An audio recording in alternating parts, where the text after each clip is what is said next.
Isaiah chapter 24 and verse 1 and 2. We'll discuss that today.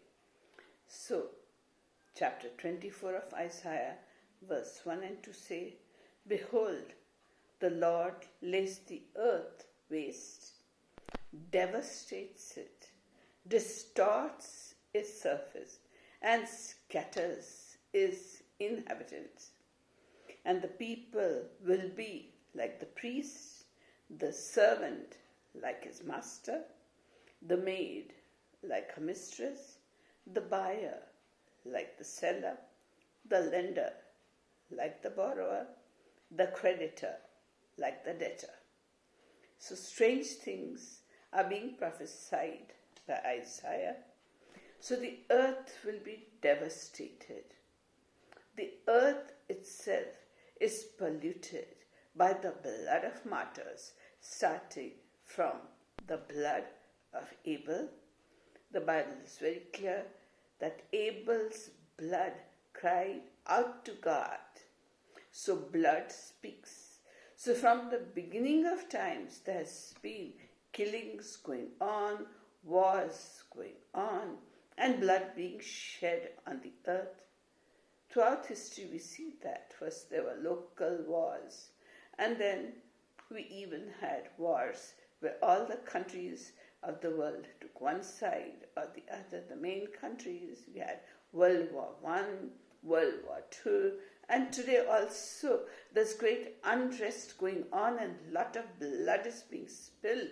So this blood is devastating the earth. It is crying out in anguish to God for the people whose blood has been shed.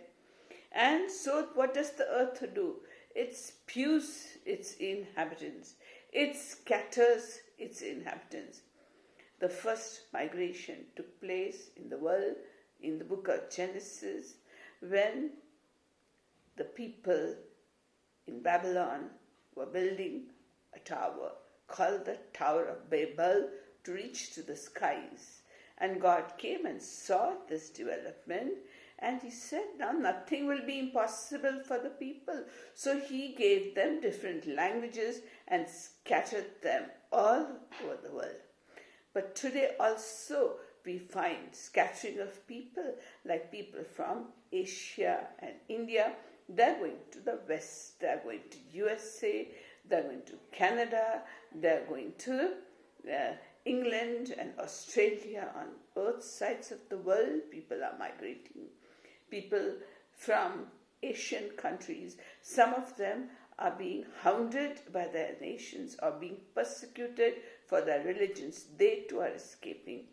So people are being scattered over the world. All over the world, people have relatives in every country of the world occupied by Indians. Since we are speaking from India, we are concerned with the Indians. So the people are scattered all over the world today, like Isaiah prophesied.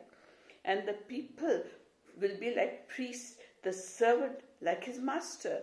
That is happening in India with the reservations for the SCs, the STs, the OBCs, and other such. We find that those who are in low positions and positions not considered important, they are the ones who are having good education, good government jobs in engineering, medicines, administrative fields, in the judiciary, and everywhere we find that those who are the downtrodden in India are being lifted up because of the reservations. That is what Isaiah is saying, that the maid will be like her mistress, and the buyer like the seller, the lender like the borrower. So this is happening in the world. Even in the country of USA, we saw a few hundred years ago, the people from Africa were brought as slaves to the American continent, and they were treated as slaves. The black people, they were called. And today, the things are very different. In those days, black people had no rights. They were slaves. and they could not vote in USA or do anything. But we saw times have changed now. Those who are downtrodden have been lifted up, and now they have equal rights as the people of USA. And we find they even had a black American president a few years ago. So this is what Isaiah is prophesying about, the changes that will come in the world. And this he prophesied, as I've told you already, more than 2,700 years ago. And this prophecy is also being fulfilled.